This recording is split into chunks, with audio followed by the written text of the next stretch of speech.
Bonjour, ici Perrine Gruat.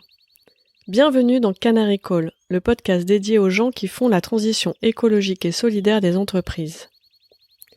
Dans les mines de charbon, le canari, plus sensible que l'homme à la qualité de l'air, alertait les mineurs en cas de fuite de gaz toxiques.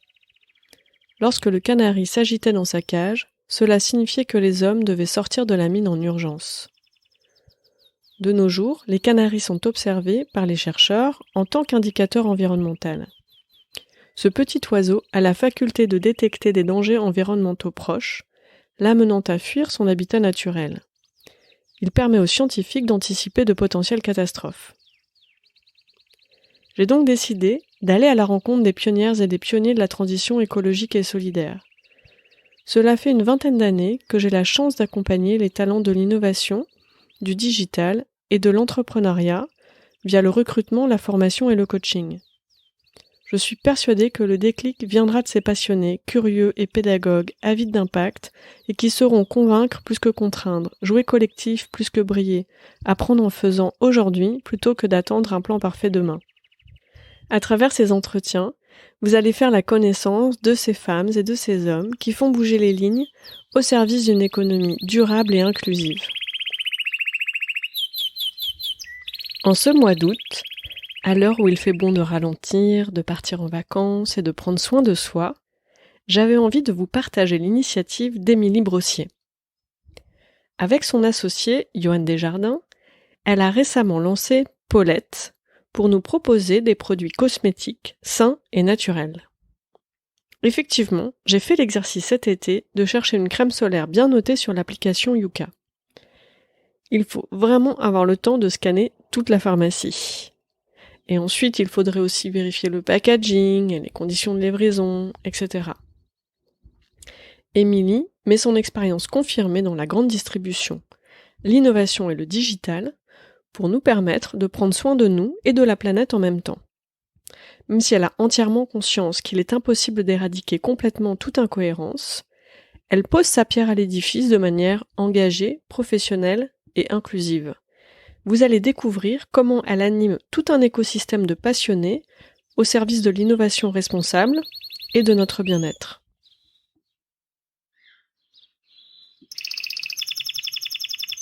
Bonjour Émilie. Bonjour Perrine. En cette période de déconfinement progressif, nous parlons à distance. D'où me parles-tu aujourd'hui ? Alors je te parle de ma maison puisque je continue le télétravail à Lille. Bon, il fait beau à Lille ? Écoute, très très beau, ce qui parfois ne simplifie pas dans le cadre de la concentration maximale, surtout quand tu es chez toi, à gérer la maison, la famille, l'école à la maison et ta petite entreprise. Mais écoute, un peu de lumière, ça fait pas de mal. Oui, parce que tu viens tout juste de lancer Paulette, ton entreprise que tu veux, je te cite, engagée, citoyenne, qui se préoccupe du bien-être des gens et de la planète. Tu es en train de créer une activité qui réconcilie business et impact.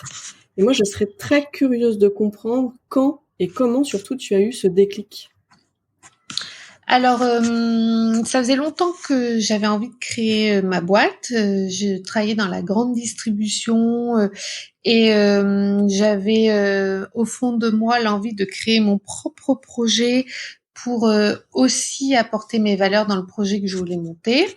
J'avais conscience de deux choses, de le faire pas de façon individuelle, donc de trouver un associé et de trouver une idée en lien avec mes valeurs et avec impact pour aider, parce que c'est vraiment ce qui m'incarne, c'est j'aime beaucoup les gens, j'aime beaucoup le féminin et d'aider le féminin.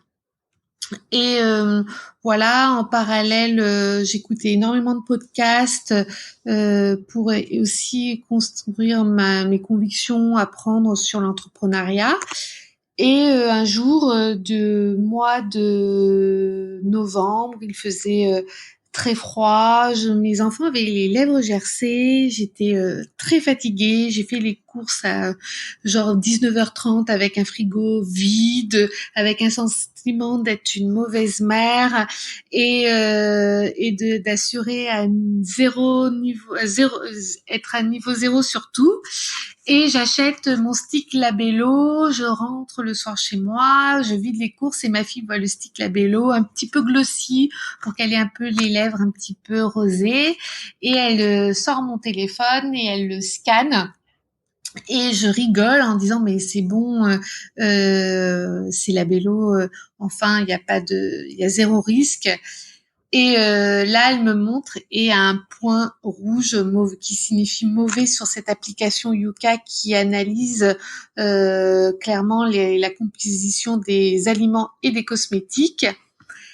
Et là, en fait, c'est un déclic. J'ai une question que je me pose, c'est mais comment font les gens, comment les femmes, les hommes qui sont actifs, qui travaillent, qui ont la pression de faire à manger de façon équilibrée, avec moins de déchets, local, saisonnier, et en plus maintenant, faut faire attention à ces cosmétiques avec ce qui est à l'intérieur parce que ça impacte notre santé, mais aussi l'écologie, et en plus un impact avec les déchets. Et là, je me suis dit, ben moi, je suis pas scientifique, je suis pas une passionnée qui va passer des heures à lire à travers les lignes, qui connaît toutes les compositions et qui sait décrypter.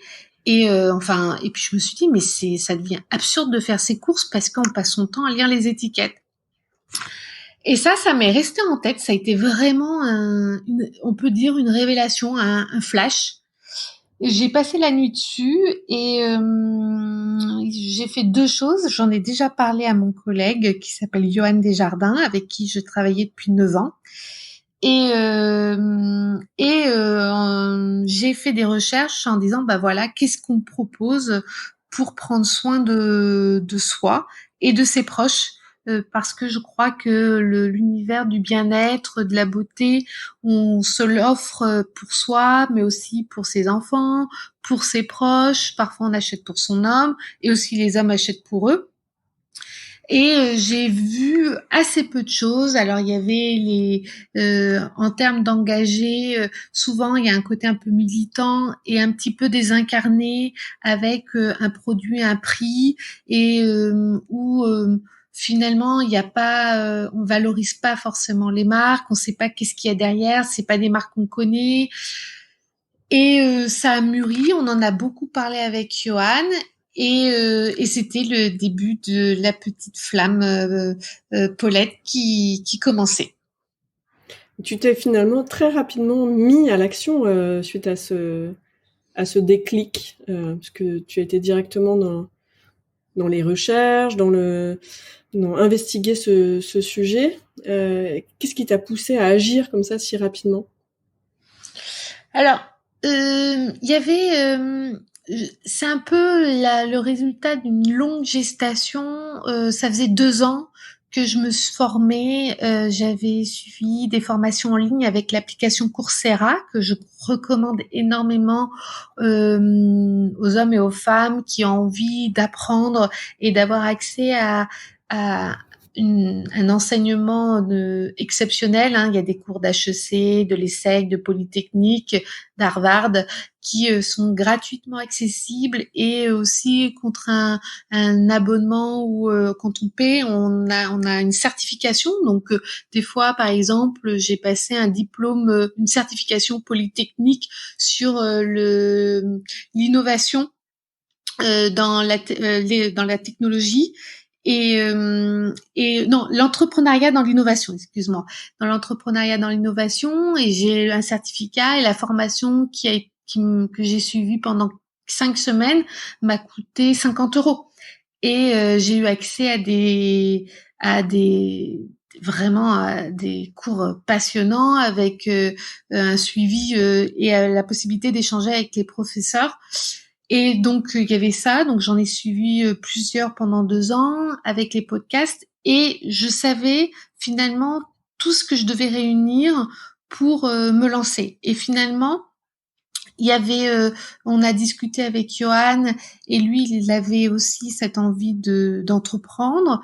On avait un sujet qui nous portait à cœur et qui était fort de valeur et qui donnait du sens aussi à notre existence et à notre projet parce que il fallait quand même ça parce que c'était vraiment on commençait à prendre conscience que cette petite flamme pouvait nous amener à changer, enfin, changer complètement de vie, c'est-à-dire changer de vie professionnelle, changer de revenus, changer de statut social. Et du coup, ça, c'était quelque chose que j'avais quand même réfléchi depuis longtemps et ça a été finalement une pièce majeure du puzzle qui manquait, mais qui a fait qu'en fait, il y avait déjà les contours qui étaient déjà bien dessinés. Et en parallèle, donc cette idée-là, j'ai eu au mois de novembre. Et ce que j'ai fait avant de tout plaquer, donc déjà on a pas mal échangé avec Johan, et j'ai commencé à tester la communauté. C'est-à-dire que moi, j'ai une grande passion pour la philosophie, et cette passion m'a appris que tout ce qu'on sait, c'est qu'en général, on ne sait rien, et que trop de convictions font que finalement, on crée un univers qui nous ressemble et qui finalement ne parle à personne. Et du coup, je me suis dit, est-ce que réunir des passionnés qui créent des produits sains, naturels, fabriqués avec passion, peut intéresser d'autres personnes. Et donc, ce que j'ai décidé de faire de façon assez simple, j'ai créé une page Instagram, une page Facebook, et j'ai commencé à produire du contenu sur ce sujet-là et de commencer à regarder si des personnes se mettaient à me suivre et à réagir sur ce contenu-là. Et ensuite, j'ai rendu acteur ma communauté, ce qui a aussi stimulé le recrutement de celle-ci, c'est-à-dire me débrouiller. Alors je dis nous parce que Johan a choisi a choisi de me suivre dans ce test et a commencé à contacter des petites marques qui nous touchaient énormément et qu'on trouvait vraiment passionnantes à découvrir. Notamment, je pense à une marque qui s'appelle Alors ça pousse, où la fondatrice cultive ses fleurs elle-même, les ramasse et les transforme et en font des baumes absolument extraordinaires dans sa ferme à permaculture. Alors Émilie, tu nous parles de ta communauté. Ouais. Est-ce que tu peux nous en dire un peu plus? Est-ce que c'est tes clients? Est-ce que c'est tes fournisseurs? Est-ce que justement c'est complètement autre chose? Qu'est-ce que c'est que cette communauté? Alors en fait, j'avais la conviction, j'avais un ressenti que je ne voulais pas faire une boîte où tu avais d'un côté ce qu'on appelle des prestataires ou des fournisseurs, et d'un côté il y a un mot que je déteste, des consommateurs. D'ailleurs, je comprends pas comment on puisse encore utiliser ce terme, mais plutôt créer un écosystème où j'allais réunir des gens, des clients, des personnes qui adorent tester des produits et des passionnés fabricants. Et donc, dis-nous pourquoi tu détestes le mot consommateur, ça nous intéresse. Parce que quand je lis encore même des articles, quand on parle que le consommateur, en fait, je trouve que derrière, il n'y a pas le côté de voir comment il vit, comment il ressent les choses, comment il est. En fait, je trouve que derrière ce mot consommateur, il y a juste comment je vais lui ouvrir son portefeuille. Et nous-mêmes, on n'a pas envie d'être considérés. Moi, je suis cliente, voilà, je vis, j'achète, j'ai des coups de cœur et en même temps, je donne seconde vie avec mes vêtements, j'achète sur des plateformes de seconde vie.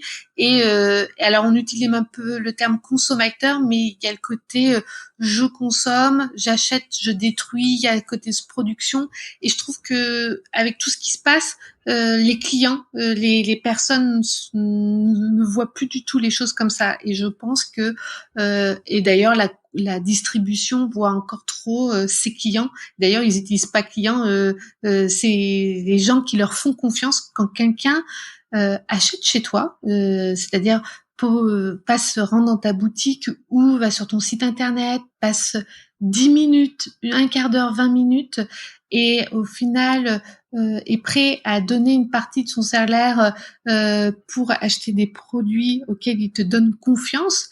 Enfin, je vois pas comment on peut appeler quelqu'un consommateur, mais c'est plutôt quelqu'un qui accepte de te faire confiance. Et donc, le terme client et voire même communauté me parle beaucoup plus et je trouve qu'il est plus dans l'air du temps. En tout cas, c'est comme ça qu'on les voit chez Paulette et que je crois qu'on a tous envie d'être considérés. Moi, j'ai un exemple dans mon ancienne vie, mais quand je formais des gens à accueillir nos clients, pour moi, je leur expliquais quand quelqu'un a pris sa voiture, gaspille 2 heures de ton temps pour passer la porte de ta boutique, tu dois l'accueillir comme un ami. Parce que c'est quand même un sacré gage d'amour ou de confiance, tellement que le rapport au temps est en train de changer. Plus personne n'a de temps. Et quand on a du temps, j'entends plus personne me dire génial, je vais faire un tour dans un centre commercial pendant 4 heures c'est le truc qui me fait kiffer les samedis après-midi. Plus personne ne veut ça et c'est plutôt quand on a ce temps précieux. Maintenant, on veut vivre de ses passions, on veut se réaliser et acheter. Et si on l'utilise pour acheter des biens qui nous ressemblent, on doit être à la hauteur de ce temps et de cette générosité et cette confiance qu'on nous accorde. Je crois qu'on doit vraiment voir nos clients de cette manière. Et d'ailleurs, et pour conclure, on dit toujours fais à nos clients. Moi, quand j'ai un doute, je dis mais je fais à mes clients ce que j'aimerais qu'on me fasse ou comment je traite mes amis. Alors, est-ce que tu peux nous expliquer comment le fait justement d'animer cet écosystème à la façon de l'animation d'une communauté versus différencier les prestataires, les consommateurs, les clients, etc.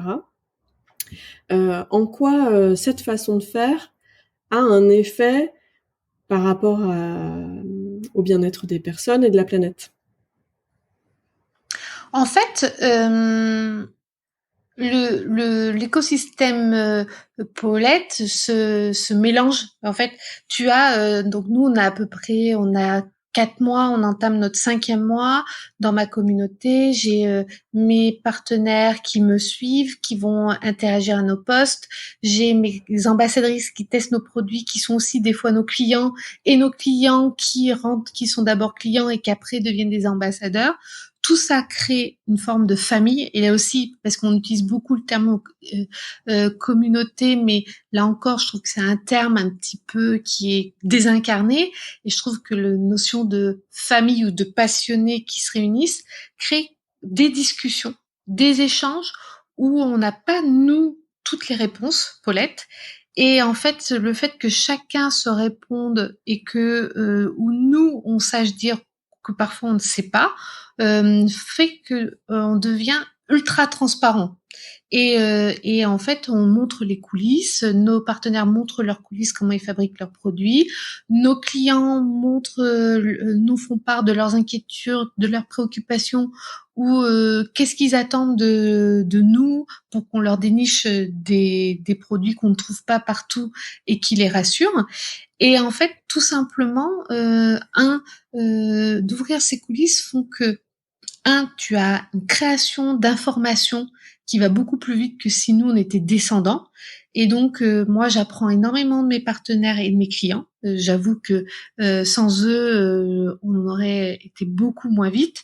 Et donc, ce partage d'informations font qu'il y a une prise de conscience collective beaucoup plus puissante. Et là, je vais te prendre un exemple. On travaille sur les solaires. En quoi acheter un solaire, une protection solaire, non seulement a pas un impact pour ta peau, n'a pas de perturbateurs endocriniens, mais soit quand même hyper performant pour te protéger du danger du soleil, et en même temps protège les os quand tu te baignes. Et encore pire, si tu t'es pas baigné quand tu prends ta douche, toutes les substances chimiques vont dans l'eau. Et en plus que comment est fabriqué, dans quoi, quel contenant qui fait que avec quoi est fabriqué ton packaging, ta bouteille, fait que ça n'a pas un impact écologique. Bien tout ça, j'en ai juste pris conscience grâce aux échanges avec mes partenaires, mes ambassadeurs et les questions de mes clients. Et souvent les gens consomment et polluent sans le savoir. Je connais personne qui me dit moi je m'en fous, j'aime faire du déchet, j'aime acheter des choses que je vais pouvoir jeter dans un mois, et je vais être vulgaire mais fuck la planète. Souvent c'est parce que on n'a pas le choix et qu'on nous propose pas des façons de nous faciliter le quotidien. Tout le monde aimerait ne plus créer de déchets, sauf que personne a 3 heures par jour pour faire ses courses, faire à manger et faire 10 petits magasins pour aller chercher dans ses tupperwares. Par contre, échanger ensemble font que, on apprend plus de choses sur les dangers, on trouve ensemble plus de solutions. Je vais te prendre un exemple. Tous nos emballages, tous nos colis sont envoyés dans des petits sachets en tissu. Il n'y a pas de plastique, il n'y a pas de bulle, il n'y a rien. Et quand tu l'ouvres, tu vis une expérience et en plus, tu te trouves pas encombré de déchets dont tu ne sais pas quoi faire. Bon, ça, c'est simplement lié aux échanges avec mes clientes qui me disaient, mais moi, quand je reçois un colis que j'ai attendu pendant une semaine d'un petit bijou ou d'un produit que j'ai mis du temps à craquer, et quand je le reçois, qu'il est noyé sous les chips en plastique, et qu'alors on m'a dit que ça avait été fabriqué en France avec amour, c'est pas cohérent avec le discours. Et donc, en quoi on tire tout simplement le fil par l'écoute et par l'échange, et clairement qu'il y a un impact positif sur la partie environnement et surtout facile pour nos clients. Alors Émilie, en quelques mois, tu as monté from scratch une communauté complète, un écosystème complet sur un sujet qui est complètement nouveau pour toi. Comment est-ce que tu expliques que toi, tu as réussi? Qu'est-ce qui fait que tu es la bonne personne pour faire ça? Alors, en fait, souvent, dans mes anciens métiers, j'entendais des directeurs marketing ou des DG dire il faut créer la communauté, et laisser un peu ça aux community managers débutants qui étaient un peu seuls dans son coin. Et en fait, une communauté, tu la crées, elle fonctionne, elle marche si tu comprends en quoi les gens qui te suivent ont intérêt, et surtout tu leur donnes avant d'attendre que toi ils te donnent. Et ça, c'est la clé. Mais c'est comme tout, quelqu'un que tu croises, ou que tu rencontres dans le cadre d'un repas. Si dans la première relation que tu as avec eux, tu attends de lui quelque chose, ça va être compliqué de créer du lien. Alors que si cette personne, tu crées un lien et que dès le début, tu lui proposes de l'aide parce que vous avez des passions communes, et que vous êtes dans le partage d'expérience, il va y avoir une relation de confiance qui va se tisser, Et cette personne, elle va avoir envie de te suivre parce que tu l'aides à grandir dans sa passion ou à se nourrir et à gagner et à avoir envie de te suivre. Et moi, ma philosophie, c'est que j'attends jamais de ce que les gens peuvent me donner, mais c'est voilà, moi, j'aime faire tester des produits à des gens passionnés. Ils ont pas des milliers de followers. Par contre, ils en parlent avec passion. Ils vont passer 1 heure à m'expliquer pourquoi ils aiment ce produit et en quoi il pourrait être amélioré. Et le partager de façon ultra transparente font que du coup, ça rend service à des clients pour mieux choisir. Ça fait aussi progresser mes fournisseurs. De donner la parole à mes partenaires font aussi que mes clients comprennent un peu mieux les coulisses. Et en fait, moi, je n'apporte rien. Je fais juste en sorte que de mettre en lumière tout ce talent, toute cette créativité, toute cette générosité et faire en sorte que les gens entre eux se parlent et de les mettre en lumière. Mais voilà. Et toi, tu as été une vraie pionnière de la transformation digitale. Tu as accompagné le passage au e-commerce d'une enseigne de grande distribution. Tu as été dès le début sur l'animation des réseaux sociaux. Tu as essayé plein de choses. Qu'est-ce que tu retires de cette expérience dans la transformation digitale qui t'est utile aujourd'hui? Que ça doit être, tu peux faire des belles histoires.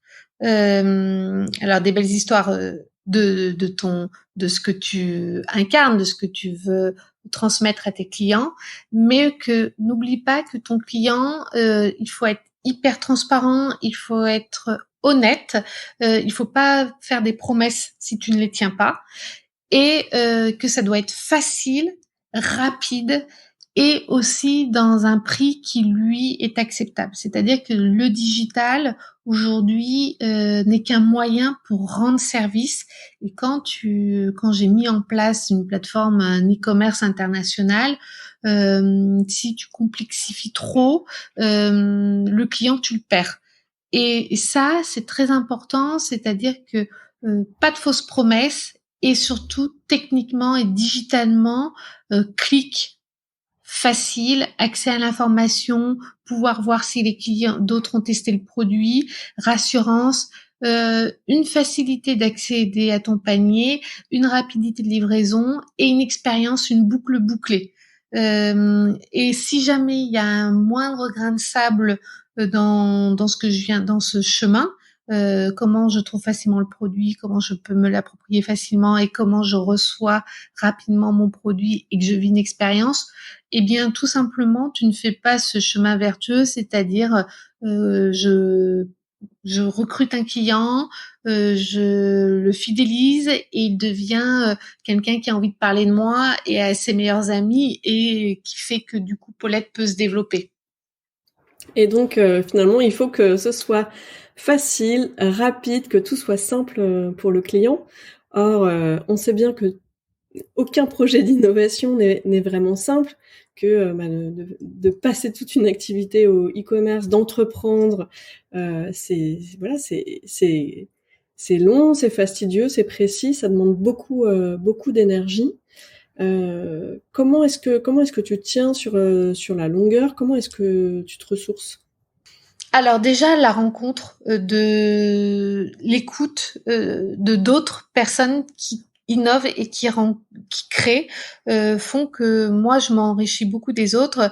Il y a une petite phrase que j'aime beaucoup de Wolanski qui dit: «J'ai longtemps imité avant d'être moi-même». Et souvent, même si c'est des projets qui n'ont absolument rien à voir, les formations que j'ai suivies, de suivre des projets, d'écouter des podcasts, d'aller sur des salons et d'aller voir ce que font les autres, et aussi d'être client de d'autres enseignes. Moi, souvent, quand je découvre une nouvelle boîte, j'ai envie de la tester, j'ai envie de me nourrir de ce qu'elle a fait pour tout simplement le décliner de façon facile chez moi.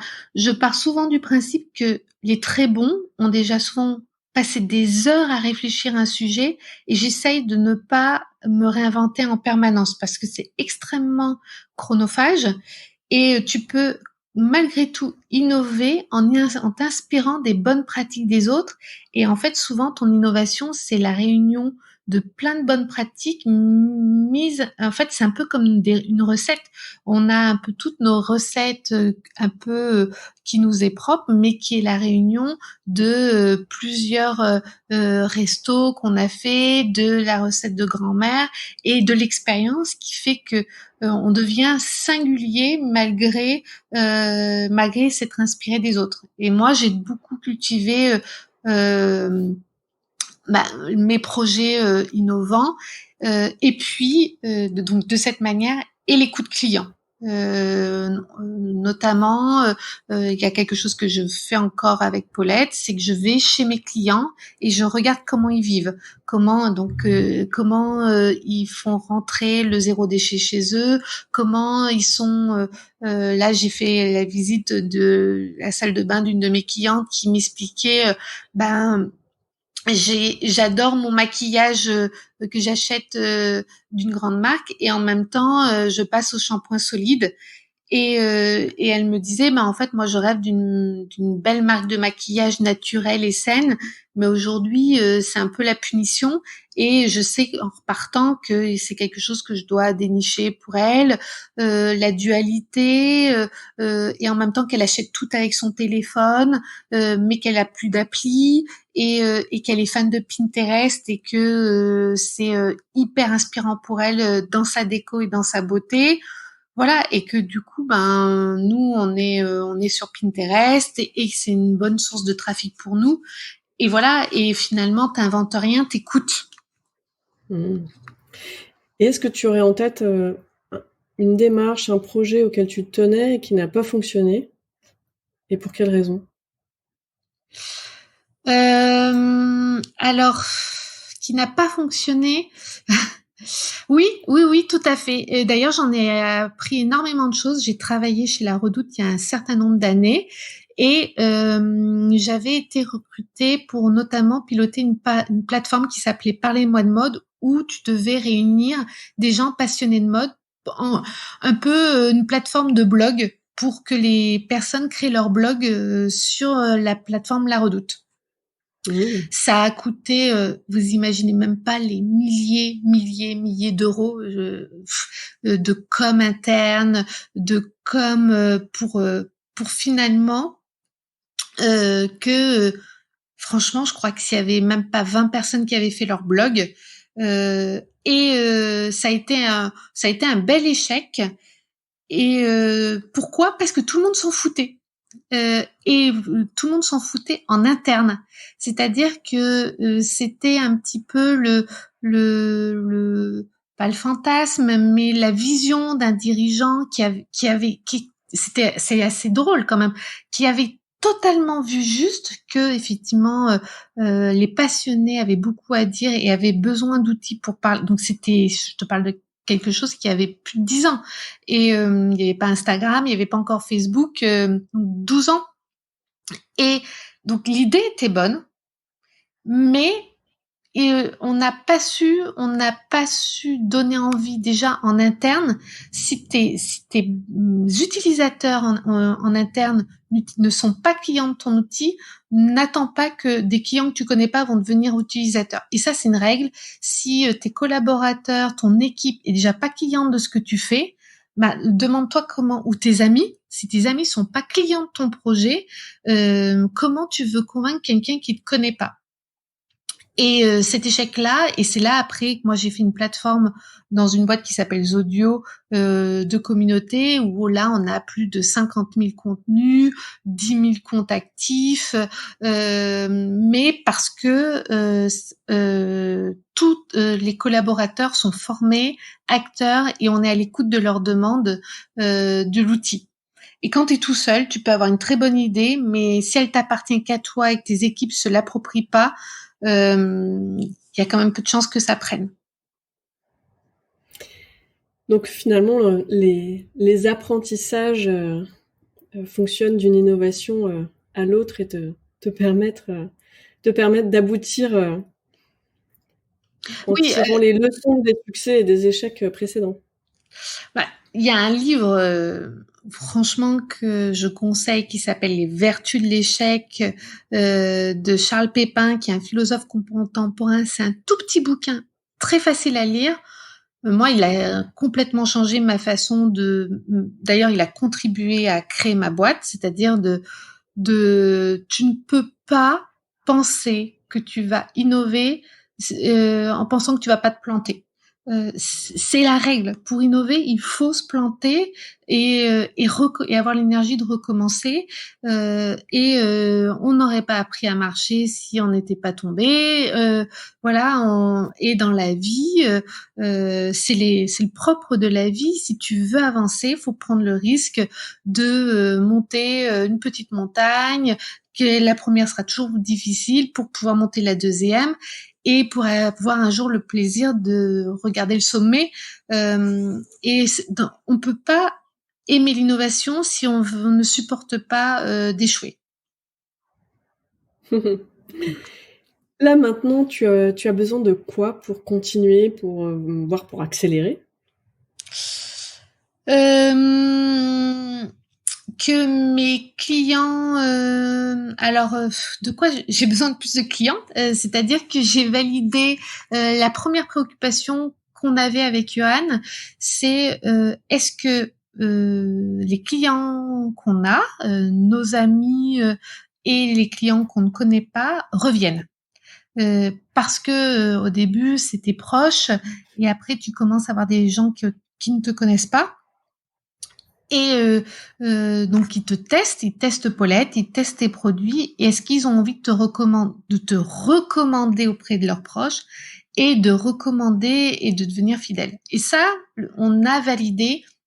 On a donc 4 mois et demi. On a déjà des clients qui ont commandé plus d'une dizaine de fois. Et donc quand tu as validé ça, l'idée c'est ok. Les produits qu'on propose, l'identité, les valeurs, la promesse fait que elle donne envie et il y a en gros on peut tirer le fil, on a la petite Paulette a du potentiel. Et maintenant, c'est en quoi on se fait mieux connaître avec une façon différenciante parce que on n'a pas de budget. On a investi 10 000 euros chacun. Donc on a 10 000 euros chacun pour faire 2 petites Paulettes, une grande Paulette. Et là, c'est de façon innovante et ingénieuse d'aller se faire connaître et de donner envie à des gens un peu influents, des journalistes, de nous faire connaître pour aller chercher plus de clients pour clairement nous développer. Est-ce qu'il y a un sujet, un point sur lequel tu aimerais porter la voix, voire faire un cri d'alerte? Je crois que par rapport à le sujet de Paulette et le sujet sur lequel on parle ensemble, c'est la puissance du féminin et combien, en fait, pour les femmes qui écouteront, moi je croise énormément de femmes, ce qui m'a marqué, qui ont très vite vu que il fallait changer nos habitudes de consommation, nos habitudes à la maison, nos habitudes d'éducation pour avoir un impact et aussi dans notre travail. Et moi, ce que j'aimerais, c'est que malheureusement, on n'est pas le genre qui a le plus confiance en nous, parce que je crois que c'est beaucoup lié à l'éducation et que les petites filles, c'est quand même mieux quand ça reste assis sur une chaise et que ça doit surtout pas salir ses chaussures et pas froisser sa petite jupe. Et je crois que tout ça, on doit vraiment s'en affranchir, que c'est difficile d'oser et que l'innovation, l'entrepreneuriat, la confiance, on doit davantage oser, même si c'est très difficile. Parce que je crois que ça passera beaucoup par nous dans le cadre de l'entreprise. Je vais vous donner un exemple. Moi, je me souviens, dans ma boîte, on parlait très peu finalement du changement des habitudes des clients. Et quand on a voulu ne plus mettre de gobelets en plastique, c'est les filles qui voulaient plus mettre de gobelets en plastique. Je me souviens, ça embêtait les directeurs qui, quand ils arrivaient dans une salle de réunion, ils prenaient un gobelet et il y avait la fontaine à eau et ils n'avaient pas lavé leur verre. Et c'est tout bête, mais c'est des petits gestes qui font que si tout le monde fonctionne comme ça, on va pas beaucoup faire bouger les choses et on n'a pas lâché le truc, on n'a plus commandé de gobelets et au final tout le monde lavait ses verres. C'est des petites anecdotes mais qui sont hyper emblématiques, je trouve, de ce qui se passe. C'est que il faut pas hésiter à bousculer un petit peu pour bouger les choses, surtout l'après-Covid. On peut pas tous rester dans notre zone de confort et en même temps on peut apporter des solutions. Voilà. Et là maintenant, tu auras envie d'écouter quel titre, quelle musique ? Écoute, la première qui me vient et qu'on a écouté, j'ai écouté quand je suis allée voir la première fois, retourner voir la mer ce week-end. Écoute, ça me vient comme ça, c'est Wonderful World de Louis Armstrong. Louis, ça, ouais, allez, vas-y, c'est bien, puis ça ressemble bien à Paulette. Merci beaucoup pour le partage de ton aventure, Émilie. Je suis sûre que tu vas donner envie à plein de femmes et d'hommes aussi d'oser. Écoute, merci pour ton écoute, merci de m'avoir invitée et puis si j'ai pu contribuer modestement, écoute, je suis ravie. À bientôt, Perrine. À bientôt, Émilie. J'espère que vous avez eu autant d'intérêt que moi à écouter mon invité. L'objectif de ces rencontres est de comprendre comment identifier, recruter, développer et protéger ces pionniers de la transition écologique et solidaire. Si comme moi, vous êtes convaincu qu'il faut écouter l'alerte de ces canaris et passer à l'action, aidez-moi à dénicher et valoriser ces femmes et ces hommes de l'ombre qui font bouger les lignes au sein des entreprises. N'hésitez pas à me soumettre des noms de personnes ou à me mettre en relation via mes réseaux sociaux. Vous retrouverez les notes de ces entretiens sur la page LinkedIn dédiée Canary Call. Merci pour votre écoute, à très vite pour une nouvelle rencontre.